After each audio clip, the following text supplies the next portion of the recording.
Hello everyone, Silent here, and welcome back to another episode of Bugrock of the Week. Today is a little mini bonus episode as I just tried to make a squid farm for the Bedrock edition of Minecraft, and in my research and testing, I found so many issues and so many bugs and just so many problems that I'm not actually going to be making a squid farm. Instead, I thought I would share with you all of the issues and all of the bugs that I found in this little mini bonus episode of Bugrock of the Week, so hopefully you all do enjoy. This is a bonus episode, so you guys can look forward to the next episode of Bugrock of the Week being released on Monday as per usual. Now, if you haven't seen the previous episode of Bugrock of the Week, then definitely check that one out. It's totally not a trolly April Fool's episode that, basically allows you to get creative mode in survival worlds. It isn't so goodly edited that people got mad at me because they thought it was actually real. Nope, that's totally not what happened. But yeah, definitely check it out if you want to be able to get creative mode in survival worlds or realms, because it's a pretty awesome little bug. Anyway, with all that stuff out of the way, let's hop into it. So the first problem that you might have building a squid farm in Bedrock is that squids do not spawn in river biomes, only in ocean biomes, which is completely different from Java because of course squids have always spawned in rivers on Java and console and pretty much every platform, but apparently not Bedrock. Apparently this is also an intended feature as well, but it's still rather infuriating as that is like the best place to make a squid farm is in a river biome. Making it in an ocean is just so much of a headache. So yeah, that's kind of the first issue of squid farms onto the Bedrock edition. So this next thing seems kind of interesting and mildly useful, but isn't really that practical. So basically all aquatic animals can spawn from Y1 all the way up to Y255, so anywhere in water that is also an ocean biome, and that is clearly not a thing. So squids have always spawned from ocean level down to about Y40,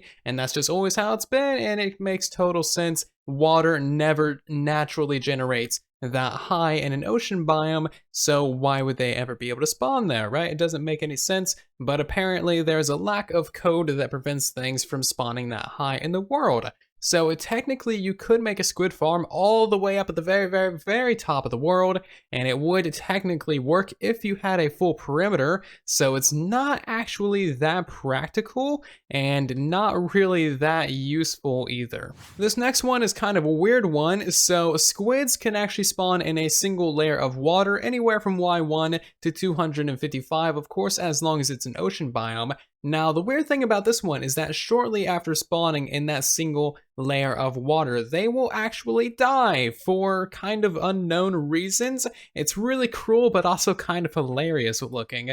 And what I think is happening here is that they're actually suffocating because they think that they're in air, but clearly they're in water because they can swim around. So I don't really know what's up with it. They probably should get a little bit of a fix because this just seems kind of weird.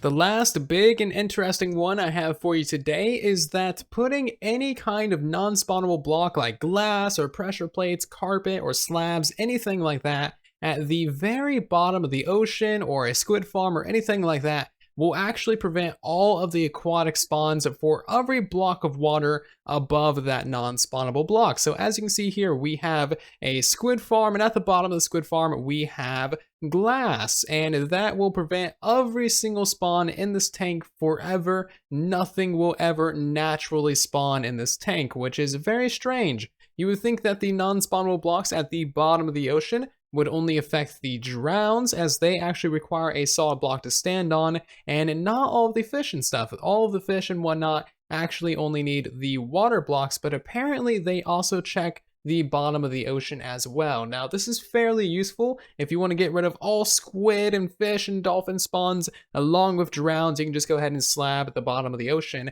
and that will get rid of literally everything. So you might be wondering why that affects squid farms. Well, if you were to build up a farm like this one right here, where you have water at the top pushing downwards with fence gates or signs or anything below it, and then just a fall death where you would then collect their items with a hopper minecart, pretty standard kind of fundamental of squid farms, and has been for since squids were added to the game. Yeah, this farm will not work simply because at the bottom of all that water, there is a fence gate or air, which is not technically spawnable for the aquatic animals, so nothing will ever spawn in this. So yeah, if you're wondering why your Java squid farms don't work on Bedrock, this one simple thing right here completely breaks all of them.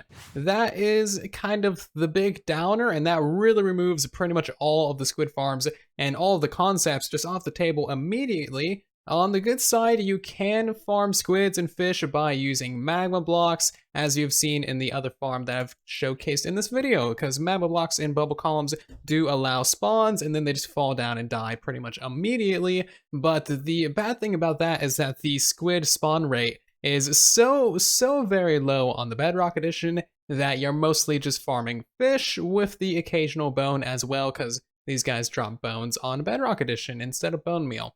Now, you do get a little bit of ink from a farm like that, but it's mostly just a casualty of war and just kind of a side effect of farming all the fish. But if you guys do want to see a farm like this on the channel, along with a whole bunch of tips and tricks on how to actually build a somewhat decent squid farm that's mostly a fish farm and gets actually more bones than ink. Look at this, more bones than ink in here.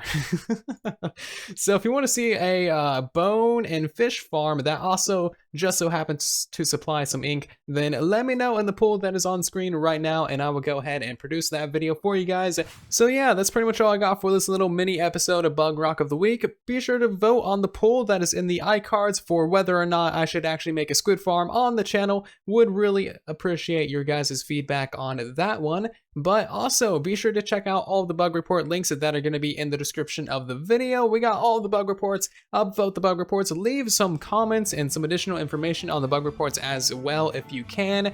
All of the interaction on the bug reports is super helpful to the moderators and the developers, and ultimately helps make Bedrock Edition a better and more enjoyable game for everyone by getting these bugs fixed. So thank you very much for the support on the bug tracker as always. But if you did enjoy this video, then be sure to let me know your thoughts about these bugs in the comment section down below. Maybe leave a like on the video as well, and consider subscribing so you don't miss the next episode. But I will see you all down in the comment section and in the next one.